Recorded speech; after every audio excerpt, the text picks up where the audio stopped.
اعوذ باللہ من الشیطان الرجیم بسم اللہ الرحمن الرحیم والذین، اور وہ لوگ جو کذبوا جنہوں نے جھٹلایا بھی آیاتنا ہماری آیتوں کو،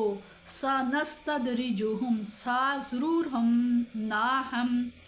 انہیں آہستہ آہستہ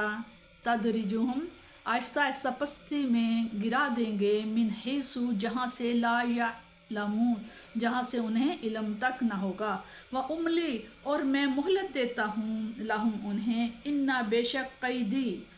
میری خفیہ تدبیر متین بہت ہی پختہ ہے، اولم کیا اب تک نہیں، یتفکرون انہوں نے کیا اب تک غور و فکر نہیں کیا، ما بصاحبہم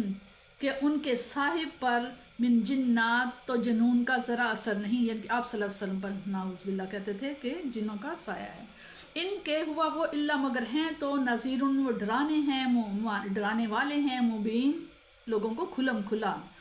وہ مگر کھلم کھلا لوگوں کو ڈرانے والے ہیں جہنم کے عذاب سے، اولم کیا انہوں نے نہیں، ینظروا ناظرہ دیکھنا، کیا انہوں نے نہیں دیکھا کہ انہوں نے غور و فکر نہیں کیا، فی ملکوتی السماوات آسمانوں اور والارض اور زمین کی ملکوت مملکت میں، وما اور جو خلقہ اور جو کچھ پیدا کیا اللہ تعالیٰ نے من شیء چیزوں میں سے، وان اور کہ ایسا ہو سکتا ہے کہ شاید ان یکونو کہ آ گئی ہو، قد اقتربا ان کے مقرر اجلن ان کا مقرر وقت جو ہوتا ہے میعاد وہ آ گئی ہو، فبأی پس کس بات پر، حدیث بات پر، فبأی پس وہ کس بات پر، بعدہ اس کے بعد یؤمنون یقین کریں گے یا ایمان لائیں گے۔ یہاں بتایا جا رہا ہے کہ بسا اوقات انسان گمراہی اختیار کرتا ہے اور اپنے مالک حقیقی کی نافرمانی میں رات دن سرگرم رہتا ہے، لیکن اس کے باوجود اس کے مال و دولت میں دن بدن اضافہ ہوتا رہتا ہے، اس کی قوت اقتدار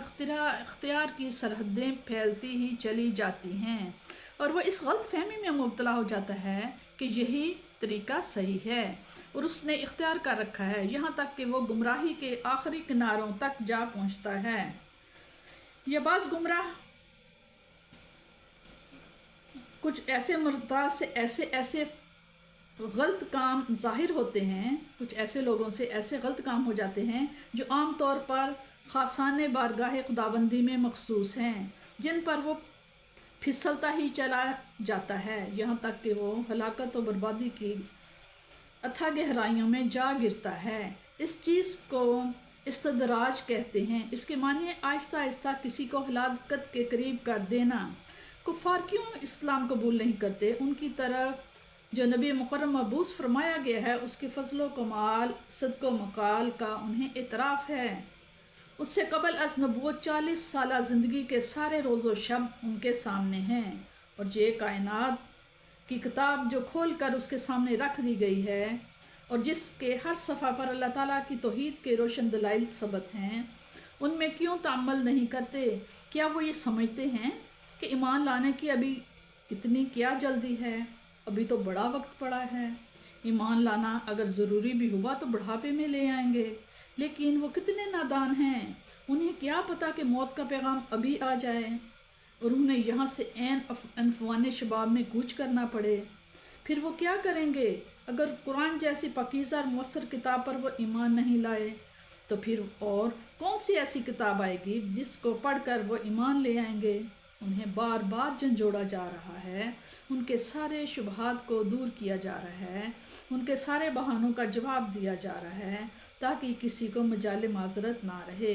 حضور علیہ الصلوۃ والسلام جس وارفتگی سے انہیں اسلام کی دعوت دے رہے تھے، ان کے انکار کے باوجود جس خلوص سے انہیں گمراہی سے بچانا چاہتے تھے، اسے دیکھ کر کفار یہ گمان کرنے لگے کہ ان کا دماغ نعوذ باللہ درست نہیں، انہیں جنون کا عارضہ ہے، نعوذ باللہ لاحق ہو گیا ہے، ورنہ اس سرد مہری اور جفا کشی کے بدلے اس سرگرمی اور خلوص و محبت کا کیا معنی؟